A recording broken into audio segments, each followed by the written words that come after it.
끝날 듯 끝나지 않는 전염병으로 인해서 국가 간의 이동은 계속해서 멈추고 있다 보니 한국인을 포함해 많은 사람들이 다른 나라에 대한 호기심과 갈망이 커지고 있는 것 같습니다. 그리고 그 중심에는 한국이 있다고 하는데요. 지금부터 자세한 내용 소개해 드리도록 하겠습니다. 신종 전염병으로 인해 세계적으로 가장 긍정적인 이미지를 얻은 건 한국이 아닐까 합니다. 처음에는 중국 다음으로 커져가는 확산세로 베트남이나 기타 국가에서 강제 입국 금지를 당하는 수모도 겪었었지만 곧바로 한국식 선진 대응으로 완전한 이미지 변신에 성공하기도 했었죠. 하지만 한국이 관심을 받게 된 더 큰 이유가 있습니다. 그건 바로 K-팝이라고 할 수 있습니다. 전염병으로 인해 외부 활동이 제한되다 보니 결국 집에서 TV를 보며 시간을 보내는 시간이 증가하게 되었고, 이 과정에서 세계적으로 한국의 드라마나 영화, 그리고 음악 등이 엄청난 관심을 받게 된 것이죠. 한국의 대중문화야 원래도 우수했지만 이번 기회를 통해서 더 많은 사람들이 접하게 되었고, 한국이라는 나라에 대한 궁금증이 그만큼 커졌다고 할 수 있습니다.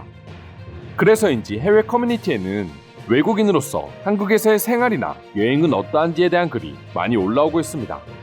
아직까지 한국이라는 나라를 직접 방문하는 것에 대한 두려움이 있기 때문인데요. 해당 글의 한 외국인이 한국은 외국인이 살기에는 절대 좋은 나라가 아니다라는 댓글을 달기 시작했습니다. 처음 얼마 동안은 한국 생활이 좋을 수 있지만 지내다 보면 결코 좋지 않다는 걸 깨달을 수 있다는 내용이었죠. 외국인이 이렇게 말한 이유는 여러 가지가 있었지만 가장 큰 이유는 한국인들의 집단주의를 뽑았습니다. 개인주의가 익숙한 외국인들에게 한국인들의 집단주의는 언젠가는 결국에 외국인들이 이방인 취급을 당할 수밖에 없다는 내용이었죠. 또한 한국인 관리자 밑에서 일할 경우 절반 이상의 외국인 직원들이 직장을 이탈한다며 한국에 취업해 생활을 하는 것은 절대 추천하지 않는다고 언급했습니다. 한국인들은 일명 정치활동을 하며 외국인을 수박씨처럼 뱉어낼 가능성이 많다고 말이죠. 결론적으로 한국은 여행하기에 분명 좋은 국가가 맞지만 외국인으로 생활하기에는 절대 좋은 국가가 아니라는 말이었습니다. 하지만 해당 글을 본 외국인들의 반응은 예상 밖이었습니다. 오히려 글쓴이의 글을 비난하며 한국이라는 나라가 외국인이 살기에 얼마나 좋은 곳인지 설명해주기 시작했습니다. 한국 여행을 통해 관련 경험을 얻었거나 직접 한국에서의 유학생활이나 직장생활의 경험을 토대로 왜 글쓴이의 주장이 틀렸고 한국이라는 나라가 좋은 나라인지에 대해서 직접 설명을 해주기 시작한 것이죠. 또한 한국에서 보여지는 외국인들의 우월주의를 비난하며 한국에서 인정받고 싶다면 먼저 본인부터 노력하고 그 뒤에 욕을 하든 안 하며 강하게 비난하는 반응을 찾아볼 수 있었는데요. 외국인들이 살기에 한국은 최악의 나라라는 주장에 대해 해외 네티즌들은 어떤 생각을 가지고 있는지 지금부터 자세히 소개해 드리도록 하겠습니다.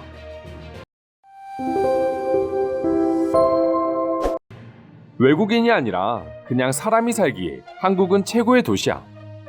한국은 돈 있으면 살기 좋은 나라라고 말하기도 하는데 이 세상 어디에도 돈 없이 행복하게 살 수 있는 도시는 없어. 나에게 한국은 인터넷 천국이란 곳이 어떤 곳인지 깨닫게 해준 곳이었어. 인터넷 하나 빠른 게 인생에 있어서 얼마나 대단하냐고 생각하겠지만 한국을 방문해보면 내 마음을 무조건 이해할 거야. 사람들은 단순히 한국은 인터넷만 빠르다고 생각합니다. 하지만 한국이 지금처럼 발전할 수 있었던 이유는 그 빠른 인터넷을 통해 국민들이 받아들이는 정보의 양 자체가 다르기 때문이기도 합니다. 한국에서 버스를 타보면 수많은 다리와 터널, 그리고 고속도로 등의 인프라를 확인할 수 있다. 덕분에 전국을 쉽게 돌아다닐 수 있다.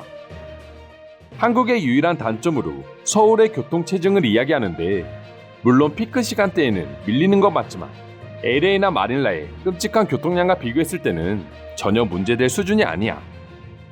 한국 생활에 불만을 가지고 떠나는 외국인들의 절반 이상은 한국말을 배우려고 하지도 않거나 한국인들의 문화를 전혀 이해하려고 노력하지 않는 사람들이야.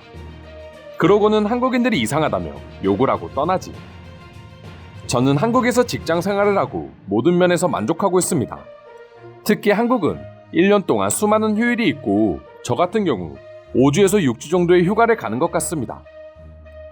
한국은 한국 하나만으로도 충분히 아름답지만 발리나 푸켓, 그리고 일본과 홍콩 등 환상적인 다른 아시아 국가들을 여행할 수 있는 완벽한 지리적 위치를 가지고 있어. 실제로 한국인들은 우동을 먹기 위해 일본행 비행기를 타기도 해. 다른 것보다 한국의 식단이 제일 마음에 들어. 그들은 항상 건강한 채소와 곡물이 식탁에 있고 등산과 같은 가벼운 운동도 집 근처 어디에서나 할 수 있기 때문에 항상 건강한 삶을 유지할 수 있어. 나를 포함해 내가 다니는 한국 회사의 외국인들은 오히려 근무 기간을 연장하려고 더 노력한다. 절반 이상이 직장을 이탈하는 한국의 회사가 어디인지 궁금하다. 한국의 집단주의나 나이에 따른 계층 문화는 단점으로 볼 수도 있지만 어느 정도 이해하며 지내다 보면 좋은 사람도 많고 그렇게 나쁜 문화가 아니라는 걸 알아차릴 수도 있다. 한국의 뛰어난 인터넷 속도뿐만 아니라 터널, 고속도로, 고가도로 등의 인프라와 치안은 세계에서 가장 뛰어나다고 해도 과언이 아닐 정도입니다. 특히나 그들이 섭취하는 음식은 매운 것을 제외하고 세계인들 누구라도 사랑에 빠질 수밖에 없습니다. 한국은 서양의 기본 문화 중 하나인 팀 문화가 없다. 처음엔 놀랄지도 모르지만 내 지갑을 지킬 수 있다. 난 그것만 하더라도 굉장히 큰 만족감에 사로잡혔던 것 같아. 한국이라고 해서 장점만 있는 건 아니야. 한국인들이 흔히 말하는 꼰대라고 불리는 어른들이 있어. 괜히 간섭하고 자기 주장만 하고 남의 의견은 들어주지 않는 사람들이다. 정말 함께 있기 싫은 사람들이지.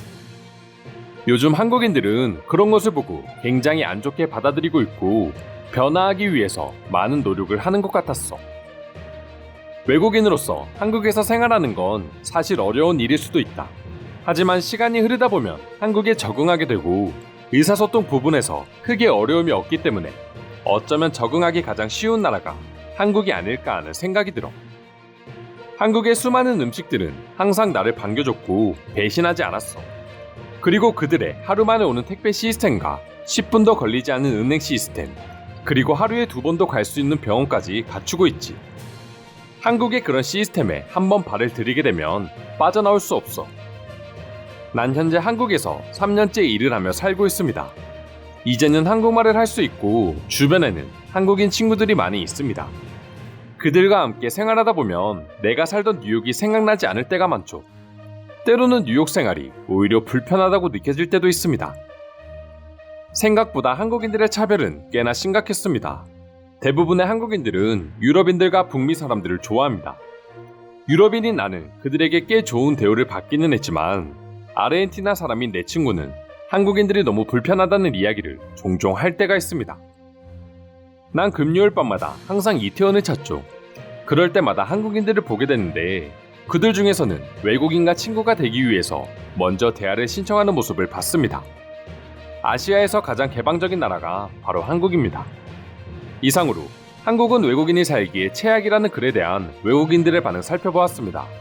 오늘도 끝까지 영상 시청해주셔서 감사드리며 여러분들의 구독과 좋아요는 영상 제작에 큰 힘이 됩니다. 이상 종크TV였습니다.